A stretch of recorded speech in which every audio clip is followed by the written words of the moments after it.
Hey guys, what's up? My name is Midnight Strike 3625, and today we are going to finish off the Trivium discography and get it all up to date. So, their new album that's coming out this year is supposedly going to be entitled Vengeance Falls, and I will be reviewing it when it comes out. But, in the meantime, let's take a look at their last studio release, In Waves. So, this one was released in 2011 and featured new drummer Nick Augusto after Travis Smith was, I believe he left in 2009, and that's when they brought in the new drummer Nick Augusto. And when they were actually demoing for this, he played Into the Mouth of Hell We March, and they said that it was practically studio quality, and that he could go off without a hitch and just play that song as fast and brutal as possible. Now, the drum work on this material, on this album right here, is phenomenal, actually. If I could get it in the right way. Okay, there we go. The drum work on this is phenomenal. It's actually one of the highlights for me. So, glad they brought in Nick Augusto. Kind of sad that Trivium doesn't have any more of its founding members, aka Brad Luter and Travis Smith. But, anyways, that does not detract from the quality on this album, the quality of material on this album, because it has a whopping 18 tracks on the deluxe edition. I know I'm holding up the standard edition, but this is one of those things where back in 2011 I downloaded the bonus and deluxe version, but accidentally bought the standard edition, so I'm gonna have to rectify that at a later date when I have more money. But, you know, like I said in previous videos, I still need to get 13. I still need to get a shit ton of albums that I missed out on and reviewed, so I will be doing that as soon as I get more money. So, anyways, this album is pretty good, actually. It's my favorite release by Trivium, and I know that's a little bit of a controversial opinion,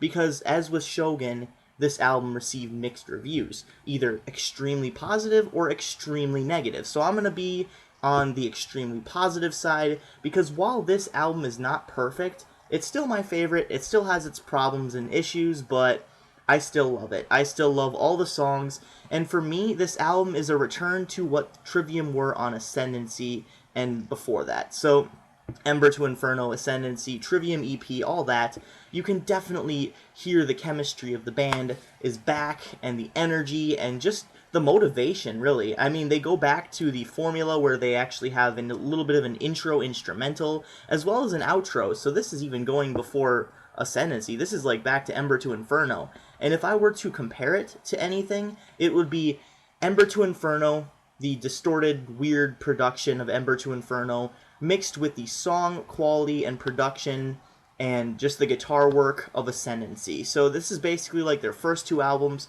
combined into one, without all that technical stuff that was in Shogun. So basically, Matt Heafy was interviewed, and he said, you know, back with Shogun, we were just trying to show how well we can play, and on this album, we just wanted to go back to the Ascendancy style of music and of playing that we had back then, and throw in some solos, yeah, but we don't want it to be bogged down by all this stuff. We don't want it to be obvious that we're just throwing in solos to show how well we could play, per Shogun, and we're just trying to take out all these songs, and anything that doesn't need to be there is scrapped. So you can really tell that they put a lot of effort and a lot of work into this album, and really, it's my favorite overall, like I said, because of just the sheer amount of variety in the song structures, as well as just the styles that they put in. I mean, hell, there's even death growls in here, in songs such as Dusk Dismantled, A Skyline Severance, and Chaos Reigns to a minor extent. So,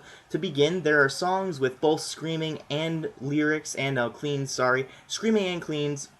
There are songs with just screaming, and there are songs with just singing, clean vocals. So, you know, it already has a lot of variety to it, and you add in death growls, and it's like, you'd think that would be a weird combination, but for me, it worked out perfectly. Yeah, there are the songs on here that I could do without, but then again, that's for every album, with the exception of Master of Puppets, because every song in that's perfect for me. But anyways, so, to get into it, like I said, In Waves, that's the cover for both the standard edition as well as the deluxe version. So, to get into it, it begins with Capsizing the Sea. It is a 1 minute and 30-second long intro with pianos. It's a little distorted, and the drumming is a little bit, the production of the drumming is flat.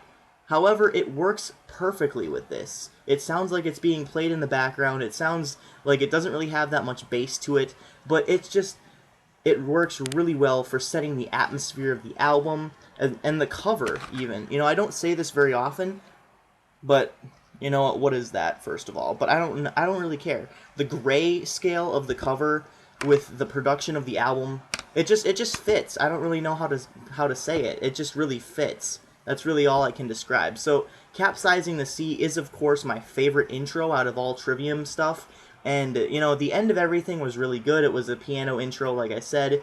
And I forgot to mention in my Ember to Inferno review that the sound bit that I criticized in the beginning of Ember to Inferno was actually the outro played backwards. So I didn't really know that, but it doesn't really change my opinion about it. I think it was kind of unnecessary. So, basically, Capsizing the Sea, awesome intro, awesome melodies with the piano, and it just sounds really good, especially with the drums. Nick Augusto definitely proves his worth here, and it'll be interesting to see what route the band takes in their next album, Vengeance Falls. So, the next one, it leads directly into In Waves, and this is my thing. I'm a sucker for albums that have songs that fade into each other. Like Waking the Fallen is a practical masterpiece.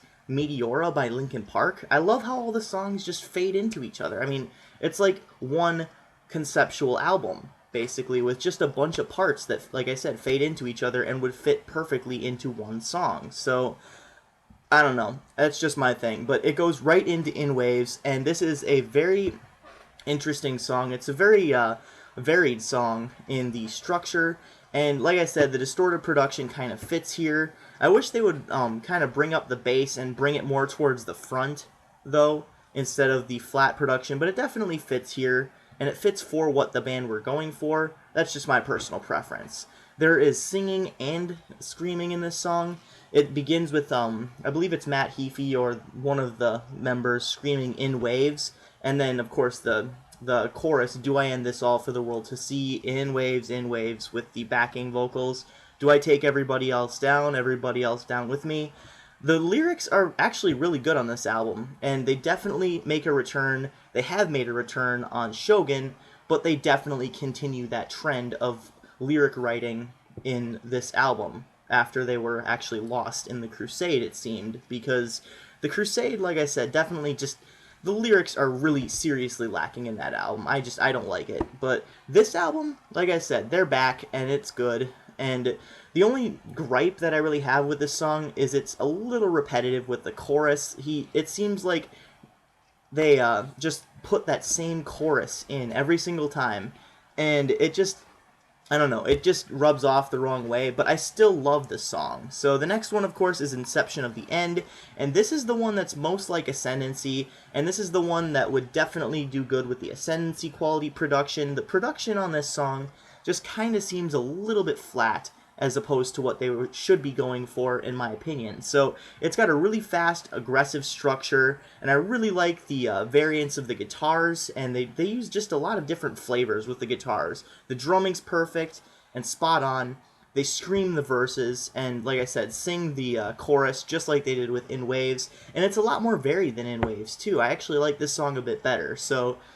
the next song on here is called Dusk Dismantled, and is the first song that Trivium has ever really done with some death growls thrown in there. It's all screaming, all death growls, and all aggression. It's very intense, and more of a slower song, so I do like it for that. The next one, of course, is Watch the World Burn. This is one of my favorites. It's mostly screaming, or mostly singing, excuse me, but there is some screaming in the pre-chorus, and it's just a very well-structured song overall. The next one, Black, is the most straightforward song, and it has the most repetitive melody. However, it's mostly singing and a little bit of screaming in the background, so it is a very good song in the riff structures and everything. It just gets a bit repetitive at times. A Skyline Severance. This one is all screaming and a few death growls thrown in there, not very many.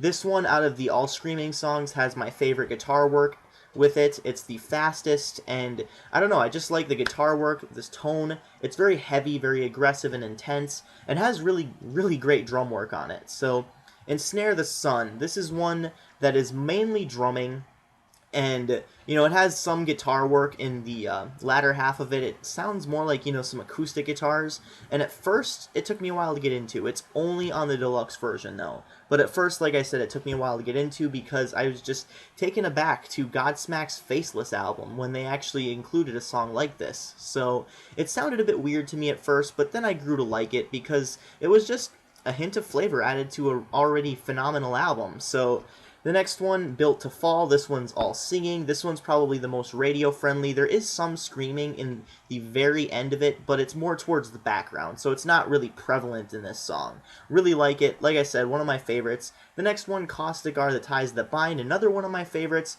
It's a very long mid-tempo song with some slow moments towards the end. So I really like the guitar work, and the intro is phenomenal.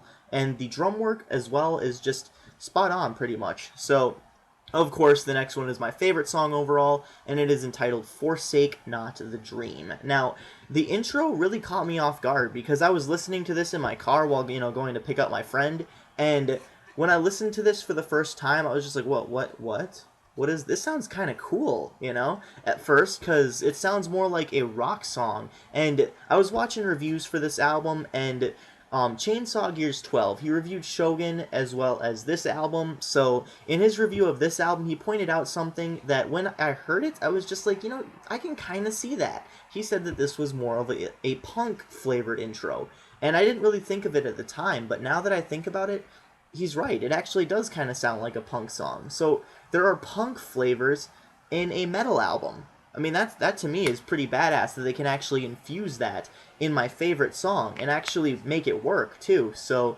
like I said, really awesome. It has really intense screams. It's very heavy, very fast, and it has some great solos in there, as well as the drum work. So, the next is, of course, Drowning in Slow Motion. It has a bit of a droning screams, but I do like the flavor that it gives off in the chorus with the I Feel There's No Place Left to Hide part. So I don't know. I like the singing, but the riff structure could use work, as well as the screaming in the beginning. But the guitar work itself is very excellent. So, track number, I believe, 13, A Gray So Dark. This is another one where it's mainly singing. There is some screaming in the background in the end, but this one is only found in the deluxe edition. So, I don't know.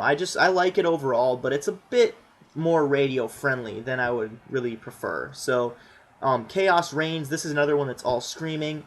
I really like the guitar work on this one. However, the screaming does seem a little bit too distorted for me. So when it's a song completely made up of screaming, that's when it just starts to get a little bit on the side. Don't really know how to describe it, but when I was listening to this, I was just thinking, come on, get to the point. And it's only 4 minutes long, 4 minutes and 7 seconds. However, the guitar work is very good on this song. So of all these yesterdays, another one of my favorites. This is another radio-friendly one with almost no singing to be found. This is their Dying in Your Arms moment. However, it's more down-tuned, and it's just more downbeat overall. It's kind of it got this weird dark atmosphere for some reason, but I do really like it. And the singing is definitely top-notch from Matt Heafy, because he, like I said, he's singing alone, and he definitely proves his worth as a vocalist with his variance in his tones. Because sometimes he sounds like, the grit is there. I'm not really going to say James Hetfield, but the grit is there. He definitely proves his worth when it comes to the singing on this song. So the next one, Leaving This World Behind, definitely not one of my favorite outros. Don't really like it that much, but it does definitely leave off. And it's kind of, I can kind of see why they would choose to close with this, too, with the dark presence and distorted flat production of this album.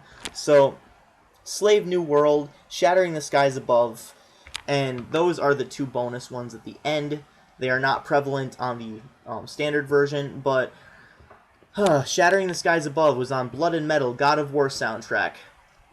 At first I didn't like it, but then I got used to it.